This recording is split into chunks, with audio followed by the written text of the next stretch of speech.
Me llamo Beatriz Soledad Mendoza y durante 52 años creí que conocía el significado del amor incondicional. Hoy sé que estaba completamente equivocada. Todo comenzó en una tarde de octubre en Córdoba, Argentina, cuando mi hijo Mateo apareció en la puerta de mi casa con esa sonrisa que siempre me derretía el corazón. Llevaba un folder bajo el brazo y un brillo en los ojos que no veía desde que era niño.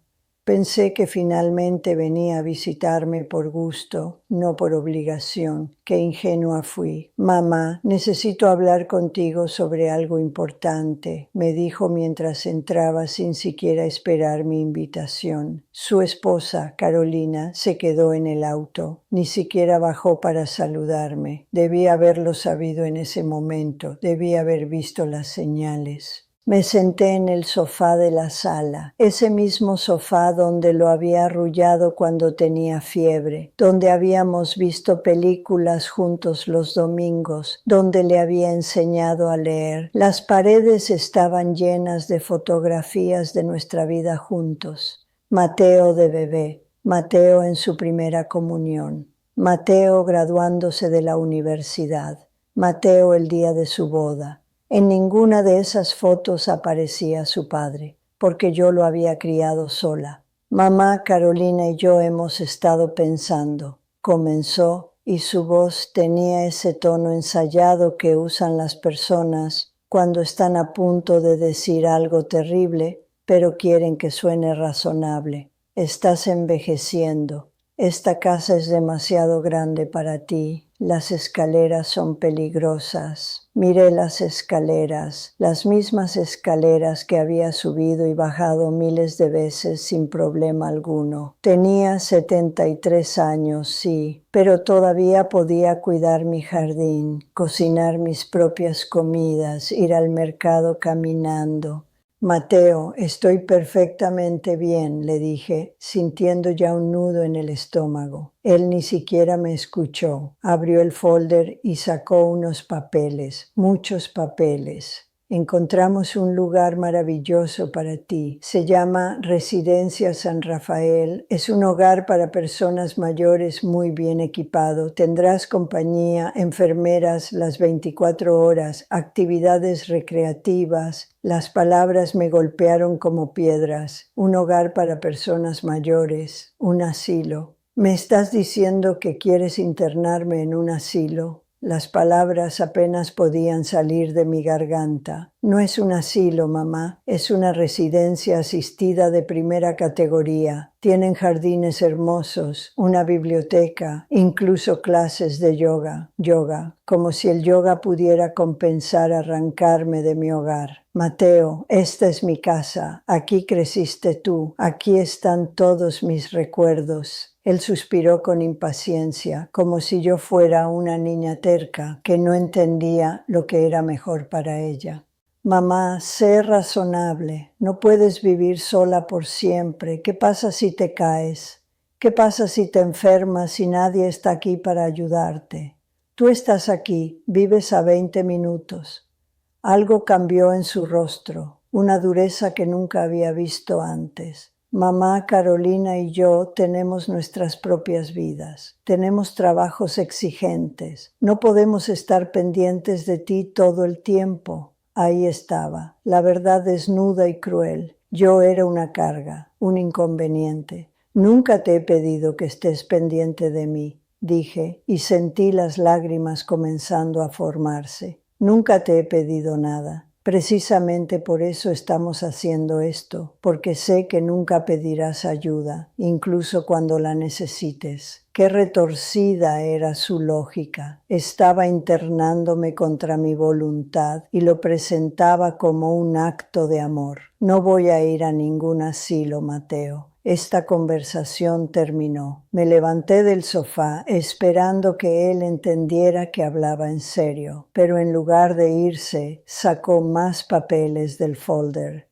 Mamá, ya tomé la decisión. Estos son los papeles de admisión. Ya están firmados. Tu habitación está lista. Te mudarás la próxima semana. El mundo se detuvo. Lo miré como si fuera un extraño, porque en ese momento lo era. ¿Ya firmaste sin consultarme? Consulté con mi abogado y con un médico. A tu edad es perfectamente legal que yo, como tu único hijo, tome decisiones sobre tu bienestar. Tu abogado, tu médico. Mi voz subió de volumen. ¿Qué médico, Mateo? Yo no he visto a ningún médico. El doctor Ramírez, le expliqué tu situación. Él estuvo de acuerdo en que lo mejor para ti es estar en un ambiente supervisado. Ese doctor nunca me ha examinado, nunca ha hablado conmigo. Mateo se encogió de hombros, como si ese detalle fuera irrelevante. No necesitaba examinarte, mamá. Con tu edad y viviendo sola, la recomendación es estándar. En ese momento comprendí algo aterrador. Mi hijo no estaba preocupado por mi bienestar. Había algo más, tenía que haber algo más. ¿Qué pasa con mi casa?, pregunté lentamente. Otro cambio en su expresión, otra máscara que se caía. Bueno, obviamente no puedes mantenerla si no vives aquí. Carolina y yo pensamos venderla. El dinero se usará para pagar la residencia. Y ahí estaba, la verdad completa y repugnante. Esta casa vale mucho más que cualquier residencia de ancianos, Mateo. El resto del dinero se invertirá para tu futuro cuidado, dijo rápidamente, demasiado rápidamente. ¿Se invertirá o se lo quedarán ustedes? Mamá, ¿cómo puedes pensar eso de mí? Pero yo ya estaba pensando, estaba recordando. Las últimas veces que Mateo me había visitado, siempre preguntaba sobre mis finanzas, sobre mis cuentas bancarias, sobre la escritura de la casa. Lo había atribuido a preocupación filial. Ahora veía que era inventario. Estaba calculando su herencia antes de que yo estuviera muerta. Quiero que te vayas, le dije con una calma que no sentía. Mamá, sé que estás molesta, pero vete de mi casa. Nunca le había gritado así, ni siquiera cuando era adolescente y me llevaba al límite. Pero en ese momento necesitaba que se fuera antes de que dijera algo que no pudiera retractar, o antes de que me derrumbara completamente frente a él. Mateo recogió sus papeles con movimientos bruscos, claramente ofendido. Está bien, tomarás unos días para acostumbrarte a la idea, pero esto va a suceder, mamá, con tu cooperación o sin ella. Se fue, la puerta se cerró y me quedé sola en esa casa que de repente se sentía demasiado grande y demasiado vacía. Esa noche no dormí. Me quedé sentada en mi cama, mirando las sombras en el techo, sintiendo como 52 años de sacrificio se evaporaban como niebla. Recordé las noches que trabajé 2 empleos para pagarle la escuela privada, las veces que yo no comí para que él pudiera tener comida en su lonchera, el día que vendí las joyas de mi madre, las únicas cosas de valor que tenía, para pagarle la universidad. Y ahora él quería encerrarme en un asilo y vender mi casa. Al día siguiente hice algo que nunca pensé que haría.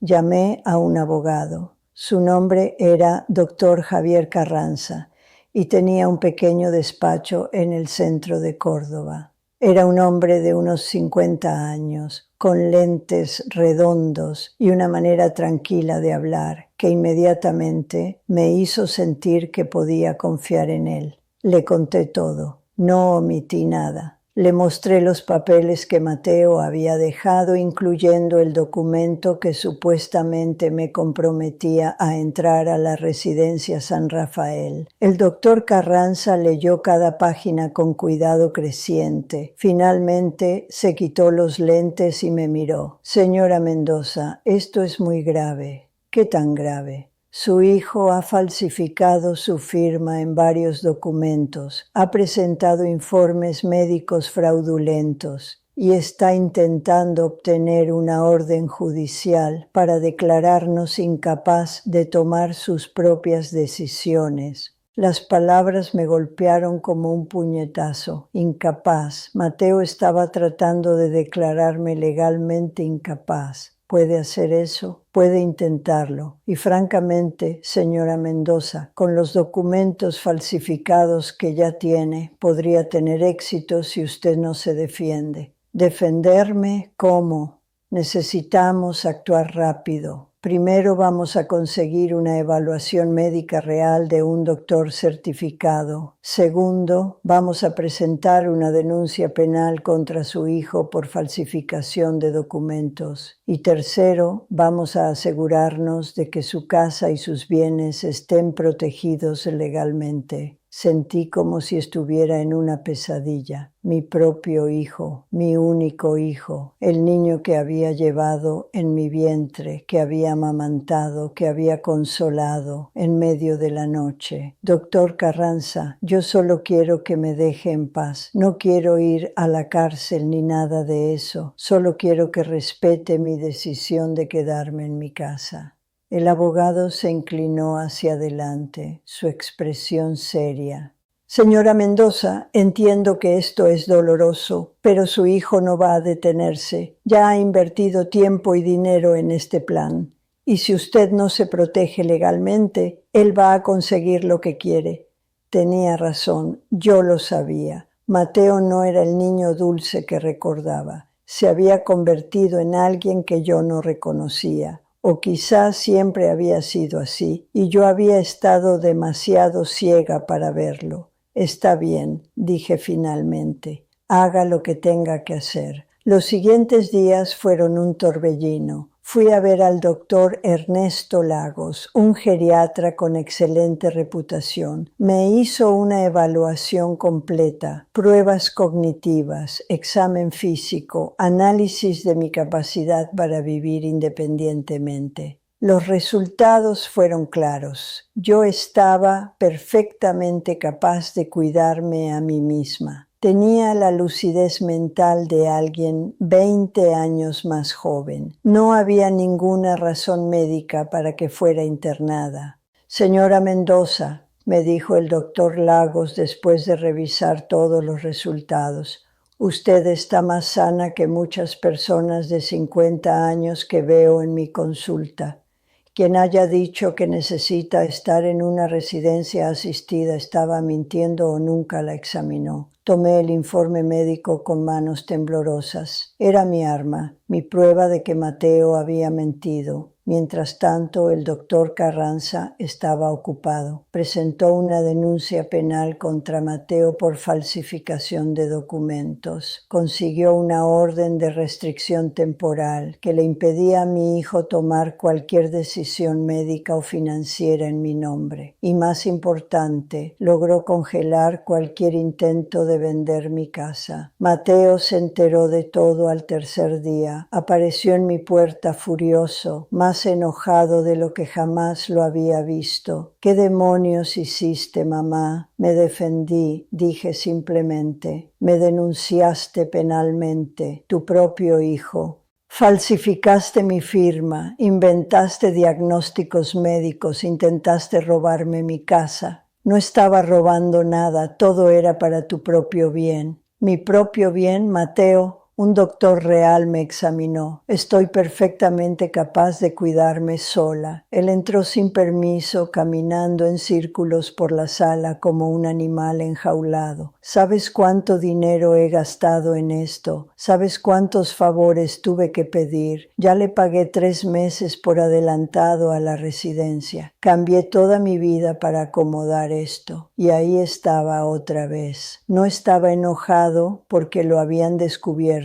Estaba enojado porque había perdido dinero. Eso no es mi problema, Mateo. Eres mi madre. Se supone que debo cuidarte. Cuidarme no significa encerrarme contra mi voluntad y vender mis propiedades. Esa casa vale una fortuna. Está en uno de los mejores barrios de Córdoba. Es un desperdicio que esté aquí sola. Finalmente lo dijo. La verdad que había estado escondida detrás de todas sus excusas sobre mi seguridad y mi bienestar. Así que se trata del dinero. Se trata de ser práctico. Carolina y yo tenemos deudas. Necesitamos esa casa más de lo que tú la necesitas. Entonces consíganse un trabajo mejor, reduzcan sus gastos, pero no van a robarme lo que me pertenece. Mateo se acercó a mí y por primera vez en mi vida sentí miedo de mi propio hijo. Había algo en sus ojos, algo oscuro y desesperado. Esto no va a terminar así, mamá. Voy a pelear esto. Tengo mis propios abogados. Adelante, dije, tratando de mantener mi voz firme, aunque por dentro estaba temblando. Nos veremos en el tribunal. Se fue. Esta vez sentí que se había ido para siempre. El hijo que conocía había muerto, o quizás nunca había existido. El caso fue a juicio 2 meses después. Fue un proceso doloroso y humillante. Tuve que sentarme en una sala de tribunal mientras abogados discutían sobre mi competencia mental, como si yo no estuviera ahí. Mateo trajo testigos, personas que apenas me conocían, que testificaron que me habían visto confundida en el supermercado o que mi casa estaba descuidada. Todas mentiras. Pero yo también tenía testigos, mis vecinos de 40 años, que declararon que yo era perfectamente capaz. Mi doctor, mi banco, que mostró que manejaba mis finanzas sin problema alguno. Y sobre todo, tenía el informe del doctor Lagos, completo y contundente. El momento crucial llegó cuando el doctor Ramírez, el médico que supuestamente me había evaluado, fue llamado al estrado. El doctor Carranza lo interrogó con precisión quirúrgica. Doctor Ramírez, ¿cuándo examinó por primera vez a la señora Mendoza? Fue déjeme ver mis notas. Doctor, es una pregunta simple. ¿Cuándo fue la primera vez que vio a la señora Mendoza? El doctor se removió incómodo en su asiento. No la examiné personalmente. Basé mi evaluación en la información proporcionada por su hijo. Así que nunca conoció a mi cliente. No, pero ¿nunca le habló? No. ¿Nunca le hizo pruebas cognitivas? No. Y aún así firmó un documento médico recomendando su internación en una residencia asistida. Silencio, un silencio que lo decía todo. Doctor Ramírez, continuó el doctor Carranza, ¿cuánto le pagó el señor Mateo Mendoza por ese informe? Objeción, gritó el abogado de Mateo, pero ya era demasiado tarde. El daño estaba hecho. Todo el tribunal podía ver lo que había pasado. Mateo había comprado un diagnóstico médico falso. El juez, un hombre mayor llamado magistrado Guillermo Paredes, me miró directamente. Señora Mendoza, quisiera decir algo antes de que tome mi decisión. Me puse de pie. Mis piernas temblaban, pero mi voz salió clara y fuerte. Su señoría, yo crié a mi hijo sola. Su padre nos abandonó cuando Mateo tenía 2 años. Trabajé 2, a veces 3 empleos para darle la mejor vida posible. Vendí todo lo que tenía de valor para pagarle su educación. Sacrifiqué mis sueños para que él pudiera alcanzar los suyos. Y ahora él quiere encerrarme en un asilo y vender mi casa, no porque me ame, no porque esté preocupado por mí, sino porque necesita dinero. Su señoría, yo solo quiero vivir el resto de mis días en la casa que construí con mi propio esfuerzo. No le pido nada a nadie, solo pido que respeten mi derecho a envejecer con dignidad en mi propio hogar. Me senté. La sala estaba completamente en silencio. Miré a Mateo. Él ni siquiera podía mirarme a los ojos. El magistrado Paredes no tardó mucho en tomar su decisión. He revisado toda la evidencia presentada, los informes médicos, los testimonios, los documentos financieros, y mi conclusión es clara. La señora Beatriz Mendoza está completamente capacitada para tomar sus propias decisiones. Los documentos presentados por el señor Mateo Mendoza son fraudulentos. Las firmas son falsificadas. El informe médico fue comprado, no ganado. Y todo esto Parece ser parte de un plan para tomar control de los bienes de la señora Mendoza contra su voluntad. Me aferré al borde de la mesa. El doctor Carranza puso su mano en mi hombro. Por lo tanto, fallo a favor de la demandante. La señora Mendoza mantendrá control total sobre sus propiedades y sus decisiones médicas. El señor Mateo Mendoza queda prohibido de tomar cualquier decisión legal o financiera en nombre de su madre sin su consentimiento explícito y escrito. Además, estoy ordenando una investigación criminal por falsificación de documentos y fraude intentado. Mateo se puso de pie de un salto. Esto es ridículo, ella es mi madre, tengo derecho a cuidarla. Siéntese, señor Mendoza, ordenó el juez con severidad. Usted no tiene derecho a defraudar a nadie, ni siquiera a su propia madre. Si hay algo de decencia en usted, usará este momento para reflexionar sobre lo que ha hecho. El martillo cayó. El caso estaba cerrado. Salí del tribunal sintiendo un extraño vacío. Había ganado, sí. Mi casa estaba segura. Mi libertad estaba protegida. Pero había perdido a mi hijo, y esa pérdida dolía más que cualquier otra cosa. El doctor Carranza me acompañó hasta mi auto. Señora Mendoza hizo lo correcto. Quiero que lo sepa. No se siente como lo correcto, admití. Lo sé, nunca es fácil ver la verdadera naturaleza de las personas que amamos. Pero usted es fuerte, sobrevivirá a esto. Manejé de regreso a mi casa en Córdoba mientras el sol se ponía. Las calles estaban llenas de familias paseando, niños jugando, gente viviendo sus vidas normales. Me pregunté cuántos de ellos escondían dramas similares detrás de sus puertas cerradas. Cuando llegué a casa me senté en el mismo sofá donde Mateo me había dado la noticia hacía 3 meses. La casa estaba en silencio, demasiado silencio. Me di cuenta de que el doctor Carranza tenía razón sobre una cosa. Yo era fuerte, había sobrevivido a un matrimonio fallido, a la pobreza, a criar un hijo sola, a años de sacrificio. Sobreviviría a esto también. Pero esa noche, sola en mi casa, me permití llorar. Lloré por el hijo que había perdido, lloré por los años que había desperdiciado, creyendo que el amor incondicional era suficiente. Lloré por la inocencia perdida, por la confianza destrozada, por la familia que nunca volvería a existir.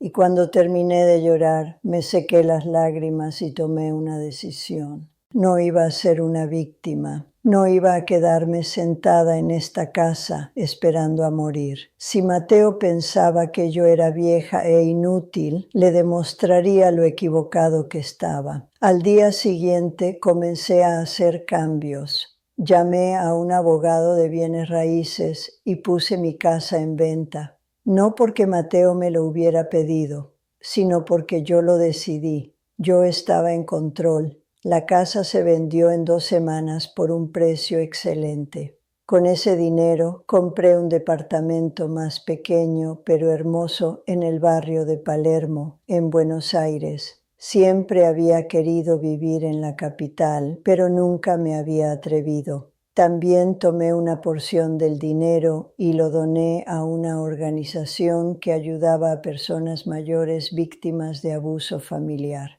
Si mi dolor podía ayudar a prevenir que otros pasaran por lo mismo, valía la pena. El resto lo invertí sabiamente con ayuda del doctor Carranza. Me aseguré de que todo estuviera en un fideicomiso que protegía mis bienes. Mateo nunca podría tocar ese dinero. Pero la parte más importante de mi nueva vida fue redescubrirme a mí misma. Me inscribí en clases de pintura. Siempre había querido pintar, pero nunca había tenido tiempo cuando estaba criando a Mateo. Resultó que tenía talento. Mis pinturas de paisajes argentinos comenzaron a venderse en galerías locales. Hice nuevos amigos, gente mayor como yo que había vivido vidas completas y fascinantes. Viajamos juntos, fuimos a Bariloche, a Mendoza, incluso cruzamos a Chile. Vi lugares que solo había soñado con visitar y lentamente, muy lentamente, el dolor comenzó a sanar. Habían pasado 6 meses desde el juicio cuando recibí una carta. Era de Mateo. Mis manos temblaron cuando la abrí. Parte de mí quería tirarla sin leerla, pero otra parte, la parte que todavía era su madre, necesitaba saber qué decía. La carta era corta. Mamá, no espero que me perdones, no espero que entiendas, pero necesito que sepas que lo siento. Estaba desesperado. Carolina y yo teníamos deudas de juego que no podíamos pagar. Gente peligrosa nos estaba amenazando. Pensé que si podía vender tu casa, podríamos salvarnos. Sé que no es excusa. Sé que lo que hice fue imperdonable. Perdí mi trabajo por los cargos criminales. Carolina me dejó. Lo perdí todo. Y lo peor de todo es que te perdí a ti. No te pido que me respondas. Solo quiero que sepas que cada día vivo con la vergüenza de lo que intenté hacerte. La mujer que me dio todo y yo solo quería quitarle más. Eres la persona más fuerte que conozco, mamá. Siempre lo fuiste. Me tomó perderte para darme cuenta.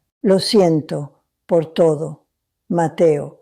Doblé la carta lentamente. Sentí muchas cosas, tristeza, rabia y sorprendentemente un pequeño atisbo de compasión. Mateo había arruinado su propia vida tratando de arruinar la mía.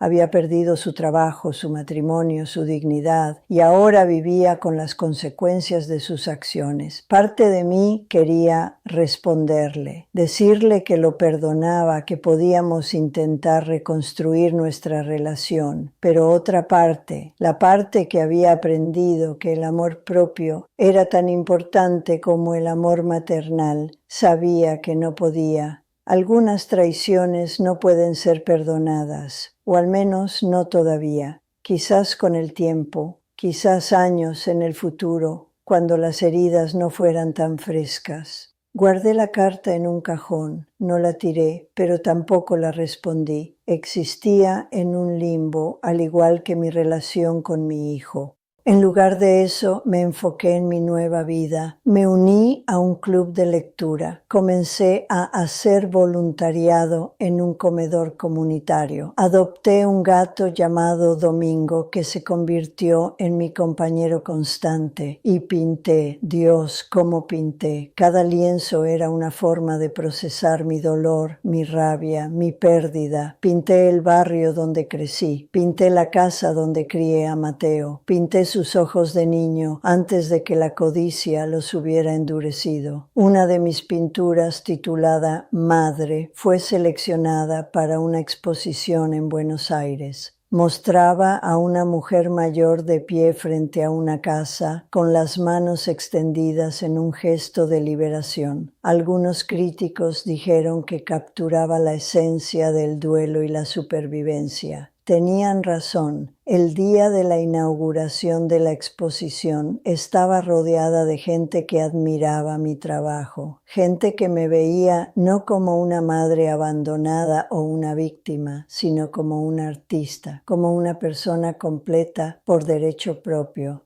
Y en ese momento, de pie en esa galería llena de luz y color, me di cuenta de algo importante. Mateo no me había quitado nada que realmente importara. Mi casa, sí, pero había encontrado un hogar nuevo. Mi confianza, temporalmente, pero la había reconstruido. Mi dignidad, nunca. Lo único que había perdido era una ilusión. la ilusión de que el hijo que había criado era la persona que yo pensaba que era, y perder esa ilusión, aunque doloroso, me había liberado. Ya no vivía para Mateo, ya no me definía por mi rol de madre. Era Beatriz Soledad Mendoza, artista, sobreviviente, mujer libre. Unos meses después recibí otra carta de Mateo. Esta vez decidí leerla de inmediato.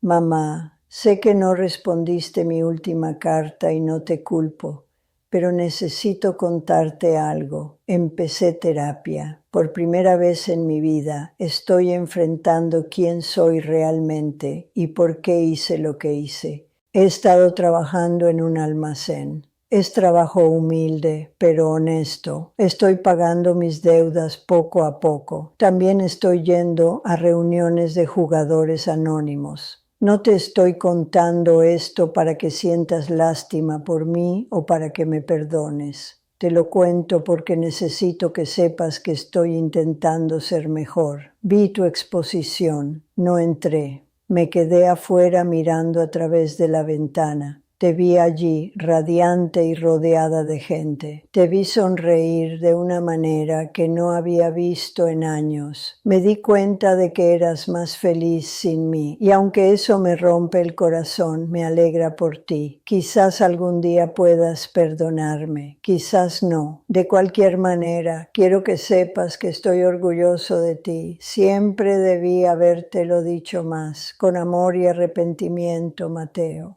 Esta vez la carta me hizo llorar, pero no eran lágrimas de dolor, eran lágrimas de algo complicado, una mezcla de tristeza por lo que habíamos perdido y esperanza por lo que Mateo podría convertirse si realmente estaba haciendo el trabajo. Me senté en mi escritorio y por primera vez en un año le escribí de vuelta. Mateo, no te perdono, todavía no. El perdón no es algo que puedo dar simplemente porque lo pides o porque estás haciendo terapia. El perdón tiene que ser ganado y eso toma tiempo. Pero te creo cuando dices que estás intentando cambiar y eso es un comienzo. Lo que intentaste hacerme fue una de las peores traiciones que una persona puede experimentar. Me quitaste algo más que mi casa o mi dinero. Me quitaste mi confianza en ti, en nuestra relación, en todo lo que pensaba que sabía sobre ser madre. Pero he aprendido algo en este último año. He aprendido que soy más fuerte de lo que pensaba. He aprendido que puedo ser feliz sola. He aprendido que mi valor no está definido por ser tu madre, sino por ser yo misma. Así que aquí está mi oferta. Puedes escribirme. No prometo responder siempre, pero leeré tus cartas. Puedes contarme sobre tu terapia, tu progreso, tus luchas. Y cuando sientas que has hecho el trabajo suficiente, cuando realmente hayas cambiado, quizás podamos vernos, tomar un café, hablar como dos adultos que están intentando sanar. No será como antes, nunca podrá ser como antes, pero quizás con mucho tiempo y mucho esfuerzo podamos construir algo nuevo, algo más honesto. No te prometo nada, pero te doy esta pequeña posibilidad. Úsala sabiamente, Beatriz. Envié la carta sin ninguna expectativa. Si Mateo la tomaba en serio, bien. Si no, yo estaría bien de todos modos. Por primera vez en mi vida, mi felicidad no dependía de él. Pasaron 3 años de cartas ocasionales. Mateo me contaba sobre su terapia, su trabajo, las cosas que estaba aprendiendo sobre sí mismo. Nunca pedía dinero, nunca pidió verme, solo escribía compartiendo su viaje. Y lentamente, muy lentamente, algo comenzó a cambiar en mí. La rabia comenzó a suavizarse. No desapareció, pero ya no era lo único que sentía cuando pensaba en él. él. En esos 3 años mi vida floreció de maneras que nunca había imaginado. Tuve 2 exposiciones más. Mis pinturas se vendieron bien. Hice un viaje a España con mi club de pintura. Escribí un blog sobre reinventarse después de los 70 que ganó miles de seguidores. Me enamoré. Sí, a los 76 años encontré el amor. Su nombre era Ramón, un profesor de literatura jubilado con una risa contagiosa y una pasión por la poesía de Neruda. No nos casamos, éramos demasiado viejos para eso, pero compartíamos nuestras vidas. Viajábamos juntos, cocinábamos juntos, leíamos juntos en las noches. Ramón sabía todo sobre Mateo. Había leído la historia completa en mi blog y él entendía mi conflicto sobre el perdón. El perdón no es para él, me dijo una noche mientras estábamos sentados en mi balcón mirando la ciudad.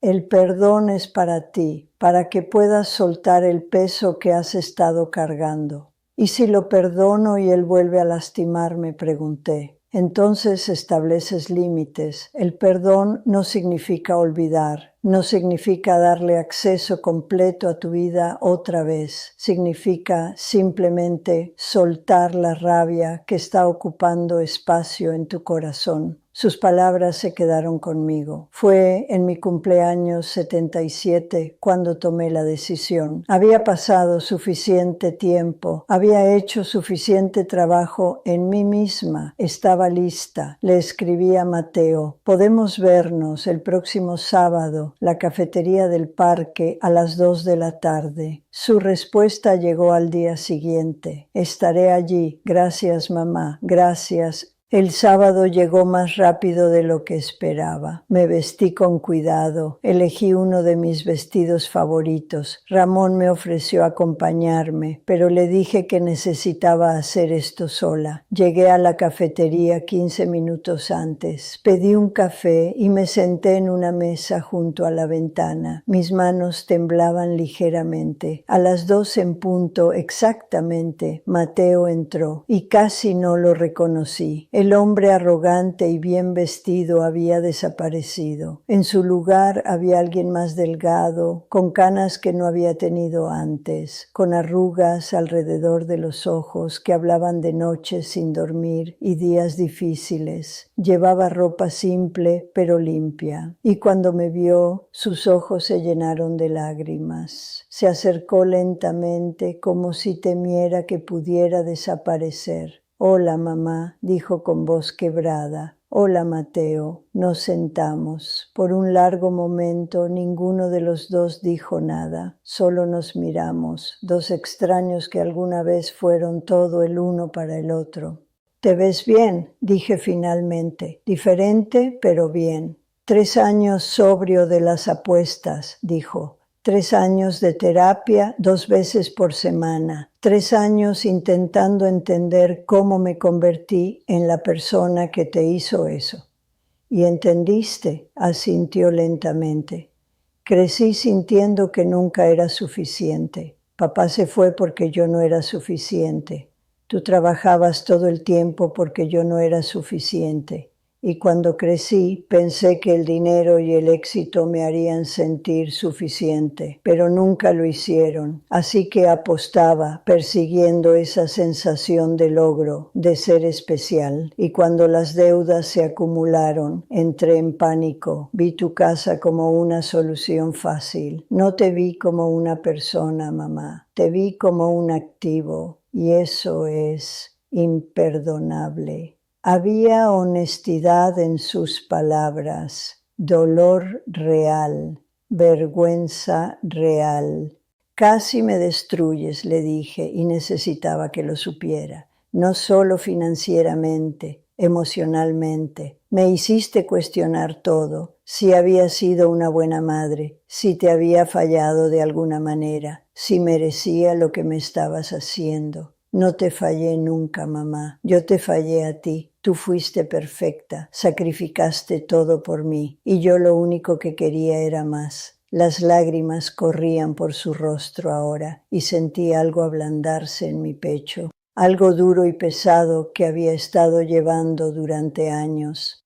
No fui perfecta, dije suavemente. Cometí errores, te presioné demasiado, te di cosas materiales cuando lo que necesitabas era tiempo. Trabajé tanto para darte una buena vida que no te di suficiente de mí misma. No justifico lo que hiciste, pero reconozco mi parte en cómo creciste sintiéndote. Mateo negó con la cabeza vigorosamente. No, mamá, no hagas eso. No te culpes por mis acciones. Soy un adulto, tomé mis decisiones. Las consecuencias son mías. Bebí mi café, dejando que el silencio se asentara entre nosotros. Ramón tenía razón. El perdón no era para Mateo, era para mí. Te perdono, dije finalmente. Las palabras salieron más fácilmente de lo que pensé que saldrían, y con ellas sentí como si un peso gigantesco se levantara de mis hombros. No merezco, no. Lo interrumpí. Probablemente no, pero el perdón no se trata de merecer, se trata de elegir soltar el dolor, y yo elijo soltarlo. Mateo lloró abiertamente ahora, sin tratar de esconderlo. La gente en la cafetería nos miraba, pero no me importaba. Sin embargo, continué, necesitas entender algo. Perdonarte no significa que las cosas vuelvan a ser como eran. No significa que confíe en ti automáticamente. La confianza se tiene que reconstruir y eso va a tomar tiempo, mucho tiempo. Entiendo, dijo secándose los ojos. Esperaré lo que sea necesario. Tampoco significa que tenga que dejarte entrar completamente en mi vida otra vez. Tengo una vida nueva ahora, una buena vida, y no voy a arriesgarla. No esperaría que lo hicieras. Nos quedamos sentados allí durante 2 horas hablando. Me contó sobre su trabajo en el almacén, sobre cómo la humildad del trabajo manual lo había cambiado. Le conté sobre mi arte, sobre Ramón, sobre mi viaje a España. No hablamos sobre dinero, no hablamos sobre herencias o casas o cualquiera de las cosas que habían causado esta ruptura. Hablamos como 2 seres humanos que estaban intentando encontrar un camino de regreso, el uno hacia el otro. Cuando nos despedimos, me abrazó. Fue un abrazo tentativo, como si tuviera miedo de que lo rechazara, pero lo dejé, y por un breve momento sentí un eco del niño que solía ser, el niño que corría hacia mis brazos cuando lo recogía de la escuela. ¿Puedo escribirte?, preguntó. Sí, y yo te escribiré también. Y quizás en unos meses podemos vernos otra vez. Quizás veremos cómo va. Lo vi alejarse por el parque, sus hombros menos encorvados de lo que habían estado cuando llegó, y me di cuenta de que esto era suficiente. No un final feliz de película, no una reconciliación mágica donde todo volvía a ser perfecto, sino algo más real. 2 personas dañadas intentando sanar, juntas pero separadas. Ramón me estaba esperando en casa con una cena especial. ¿Cómo fue?, preguntó mientras me abrazaba. Difícil, doloroso, pero necesario. ¿Te arrepientes? No, me siento más ligera, como si hubiera bajado una maleta pesada que había estado cargando.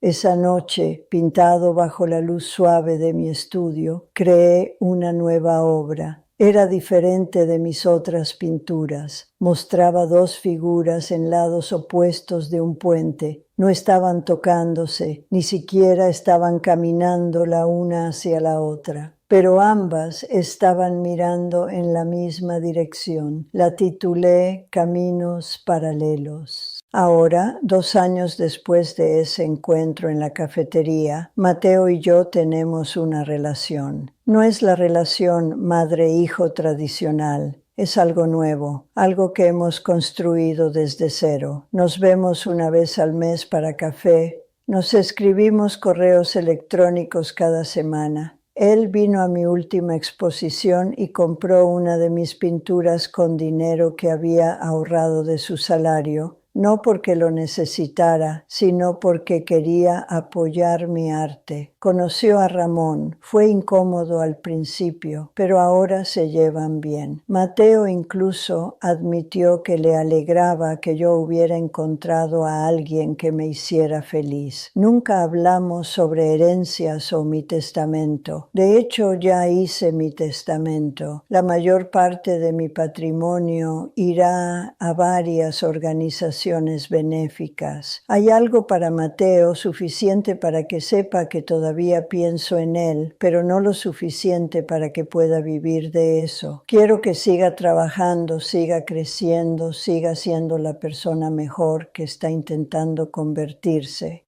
Y si eso suena duro, que así sea. Aprendí que el amor verdadero no significa darlo todo, significa dar lo que es saludable, establecer límites, protegerse a uno mismo. Mateo dice que lo entiende, dice que no quiere mi dinero de todos modos, que lo que quiere es mi respeto y lentamente, muy lentamente se lo está ganando. Pero la lección más importante que aprendí de todo esto no fue sobre Mateo, fue sobre mí. Aprendí que nunca es demasiado tarde para empezar de nuevo. A los 73 años, cuando Mateo intentó robarme mi vida, yo pensé que todo había terminado, que mi mejor época había pasado, que solo me quedaba esperar el final. Estaba tan equivocada. Los últimos 5 años han sido los mejores de mi vida. He pintado más de 100 cuadros. He viajado a 7 países. He escrito un libro de memorias que está por publicarse. He encontrado amor. He hecho amigos verdaderos. Me he encontrado a mí misma. Y todo empezó cuando tuve que defender mi derecho a vivir en mis propios términos. Así que si hay algo que quisiera decirle a otras personas mayores que puedan estar enfrentando situaciones similares, es esto: no se rindan, no dejen que sus hijos o nadie más les digan que son demasiado viejos para tomar sus propias decisiones. No dejen que nadie los convierta en víctimas. Ustedes tienen poder, tienen derechos y, más importante, tienen valor que va mucho más allá de su rol como padres o madres. Son personas completas, con sueños y deseos y el derecho a perseguirlos, sin importar su edad. A veces las mayores traiciones nos llevan a los mayores descubrimientos. Mateo intentó enterrarme en un asilo. En cambio, me obligó a volar. Y por eso, de una manera extraña y retorcida, casi le agradezco, porque sin esa traición nunca habría descubierto quién era realmente Beatriz Soledad Mendoza, no la madre de Mateo, no la esposa abandonada, no la mujer que sacrificó todo. Solo Beatriz, artista, sobreviviente, mujer libre. Y esa Beatriz vale la pena conocer. Hoy tengo 79 años. Ramón y yo estamos planeando un viaje a Perú el próximo mes. Mi nuevo libro sale en 2 semanas. Tengo una exposición programada en Montevideo para el otoño. Y Mateo me envió flores por mi cumpleaños con una nota que decía: gracias por no rendirte conmigo, pero más importante, gracias por no rendirte contigo misma. Te amo, mamá. Me hizo llorar, de alegría esta vez, porque él tiene razón. No me rendí conmigo misma. Cuando todos esperaban que me marchitara y muriera, elegí florecer y sigo floreciendo. Esta es mi historia. No es una historia de venganza o de justicia poética. Es una historia sobre elección, sobre decidir día tras día que mereces dignidad, respeto y felicidad, sin importar quién trate de quitártelos, sin importar tu edad, sin importar cuán oscuras parezcan las cosas. Siempre, siempre hay una manera de salir adelante. Solo tienes que ser lo suficientemente valiente para tomarla. Yo lo hice, y si yo pude hacerlo a los 73 años, cuando mi mundo se estaba derrumbando, tú también puedes. Nunca es demasiado tarde para defender tu derecho a vivir con dignidad. Nunca es demasiado tarde para empezar de nuevo. Nunca es demasiado tarde para florecer. Esta es mi verdad. Esta es mi historia. Soy Beatriz Soledad Mendoza y apenas estoy comenzando.